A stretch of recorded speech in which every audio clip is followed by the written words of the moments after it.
During the bye week, take a look back at, I guess, the first games of the season. Did you see anything different from the team or kind of take anything away from it? Yeah, I think, we did pretty extensive self-scout in all three phases. And you look at when, especially offensively, you're on schedule, usually good things have occurred. And when you're off schedule, it's tough sledding. And we've got a couple, different tweaks of how we want to try to get guys the ball and get our best players the ball in space, and how to stay a little bit better ahead of the chains and executing first and second down a little bit better so that third downs are a little bit more manageable. And we also looked at, pass rush and coverage in terms of limiting explosives, but also getting home a little bit more as well. So you look at all those things, and so much of it goes into it. These guys did a lot of work as a staff from a report and communicating that now to the players, and some of those things that you want to end up getting maybe tweaked, but we're not going to go and reinvent the wheel. How important is it to make sure that you maximize that bye week, not just the self-scout part, but also the guys kind of getting a chance to reset a little bit? Yeah, it's huge. We obviously had some guys a little nicked, and you go through some physical football games in the early part of the season, and so you need it. Everybody needs a reset and an opportunity to get away from it, spend some quality time with family and friends, and have that nice little mental and physical reset to now come into the building with everything ahead of us. When you do meet as a staff last week and look at everything, how much is it confirming what you thought, or how much is it sort of groundbreaking? Not much is groundbreaking. Like, you have a feeling, right? And what comes out is statistics. You're looking at data, but also the big picture of every game's its own entity. Like, the stats don't always align with the flow of a football game and what actually could have occurred or did occur within games. So much of it is looking at it from a big picture lens, but then dissecting individually per side of ball. Okay, where can we improve, right? And then where are the things that we have done well? What are the things we've done well that we can now just, change the presentation to the opponent to be able to continue to have success doing?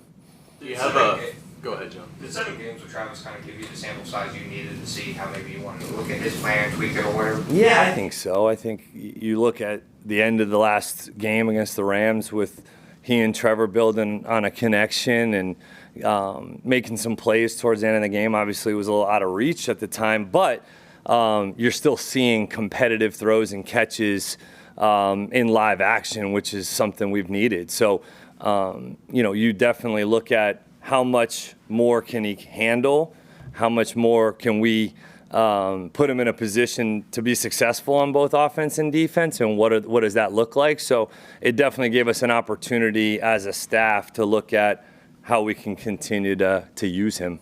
How physical do you want these practices to be coming out of the bye, making sure they're ready for the Raiders? Yeah, we'll tweak our practice a little, where we'll go pads on Wednesday this week, just because there was no game this past Sunday. So we'll go pads on Wednesday, be able to get these guys going a little bit earlier on in the week, and then just go spiders on Thursday, helmets on Fridays. Today will be a helmets practice, about an hour on the grass, just get these guys back up and running, hearing the calls again, fundamentals, a lot of individual work. We'll do alignment assignment and just get them buzzing a little bit. Do you look at, when you're doing your self-scout stuff, do you look at it as a whole, or do you break down, I'm going to spend 2 hours looking at what Trevor's done and then 2 hours looking at what ETN's done, stuff like that? Yeah, it's more as a whole, but then it does get broken down to, run, pass, protection, and so you end up watching it a little bit more detailed that way as a staff, where you're saying, run game, these are our stats by run concept, these are the stats, or what show on the tape specifically versus stats. What are we best at? What is our runner best at? What is our O-line best at? What is our receivers best at running? And what is the quarterback ultimately most comfortable doing? So you get that information when you break it by, what is our run data and stats on mid-zone, wide zone, draws, transportations, you get a little bit more detail in the weeds of what those things that our players do best when you watch it that way. Is Trevor a guy that he needs to see it several times in a game situation before it really kind of? I think I think that's fair for, anytime you may see something that fits in a game plan that you can take advantage of on the defense, but maybe it's like a one-time play call, or you want to get something off versus a specific look, and you may be hunting up that look all game and not see it till a different time where you don't have that play called. So we're trying to get away from some of the game plan specific plays or looks, and hey man, let's try to go operate and execute our core principles, foundations, concepts, because the more times you rep something, the better off you are at any position, not especially though the quarterback position, because it's not just, okay, we want to throw it to number one because we want to manipulate the defense some way. Well, what if that's not open and you dialed that up for a different look and you just didn't get the right look you wanted? Well, now what's the other reads? Where does the check down go? And if you start creating new every week, I don't think that's usually a good thing for the quarterback. Liam, tough sledding for Brian Thomas throughout this season with the drops and other things. I'm sure you've tried a lot of different things. How optimistic are you that the light will turn on for him? Yeah, I am very optimistic. We have no plans on moving Brian Thomas Jr. At all. Saw something about that over the weekend. I talked to him for a good amount of time this morning, and it's just a good reset for a lot of these guys to come in fresh, 4-3 with everything ahead of us. Regardless, good, bad, or indifferent, what's happened in the first 7 games, we all have an opportunity to write a narrative. We own the narrative, and so I got a lot of confidence in him. I really do believe that we can turn the corner and get better in the pass game that way. Is there something you can put your finger on in terms of why the screen game Yeah. maybe hasn't been as effective? Great question. We just got done talking screens today. I think it's a combination of, when they're being called and the timing of them. Like every screen has a little bit of a different count to it. Is it a 1 count, 2 count, 3 count screen? You look at screens around the league in terms of when they're being called, you definitely, there's a trend there. And so I think it's a combination. We have athletic offensive linemen and skilled players that can do some things in space. We have got to improve there, but it's just like anything, you're trying to improve but not go reinvent the wheel with them. I think there's some fundamentals and techniques we can improve. Are there tells? Like, do the players, is there something they're doing that is a tell from what you're seeing? No. I think, again, it's probably some crap luck on some of them. There's some ones that if, it's 2nd and 20 and you're running a screen, I mean, there's probably an idea by the defense if they're yelling, screen, draw, knowing that you're trying to get half back or whatever it is. So, we were a very good screen team last year in Tampa. There was definitely maybe, a little bit more time on task, I would say, throughout the week in practice. And so those are things that we're looking at. Okay, if we want to improve in these areas, we need to put time on task in these areas. So, in the run game, Liam, how tough is it to be stubborn with it? And you've said a couple of times maybe you got away from it, but is it even if it's not working, do you feel like you still have to keep calling it? Yeah, I gotta call more runs in general. When we run the football, we're a little bit more balanced. Anytime you're more balanced, you have the defense on their toes.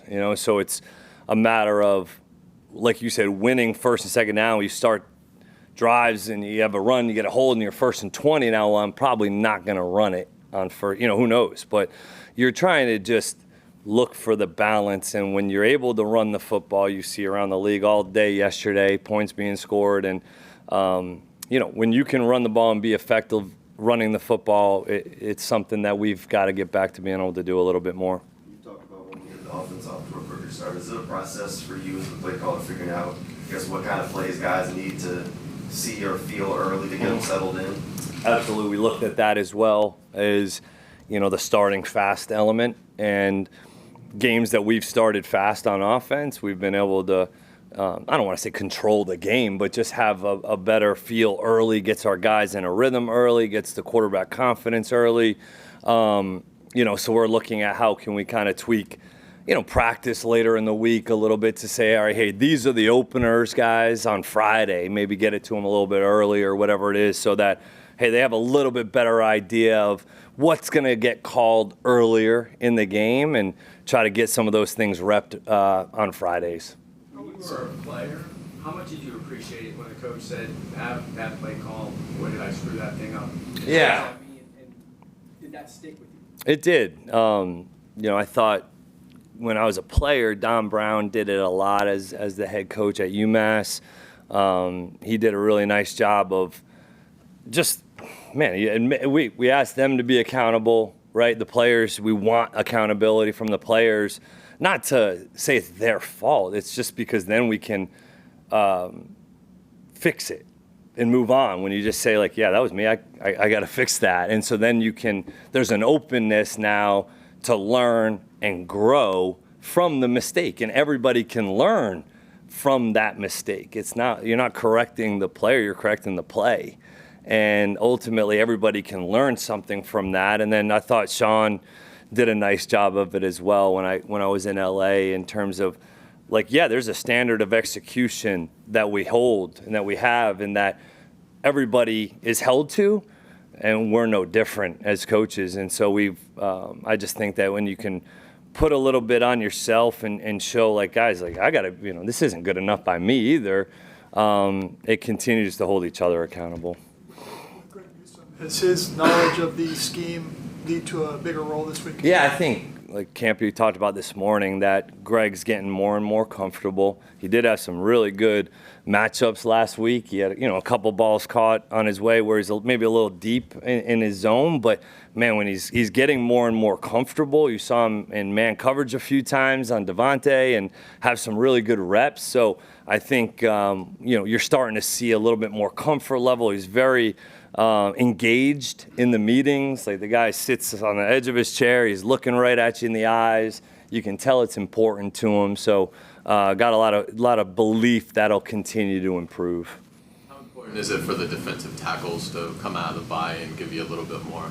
We need it. We need to, we've looked at, okay, how do we help them on early downs, create more of an edge and get some favorable matchups. We've looked at in the known passing situations, where are we putting these guys and how can we continue, or how can we put them in better positions to be successful and get more ops on the quarterback. And also those guys have got to continue to do it on their own as well, right? If you're going to rush with some 4, well, we got to go win. And so we're going to make an emphasis of it and continue to coach the heck out of it. But we did do a little bit of think tanking as a staff over the week on how we can do that and creating our angles and matchups, and also being able to, in base defense, how are we moving some of these pieces around in order to give us favorable matchups on who we think we can win on versus the O-line. Is there any benefit for you during the bye week to kind of take a step back and see what other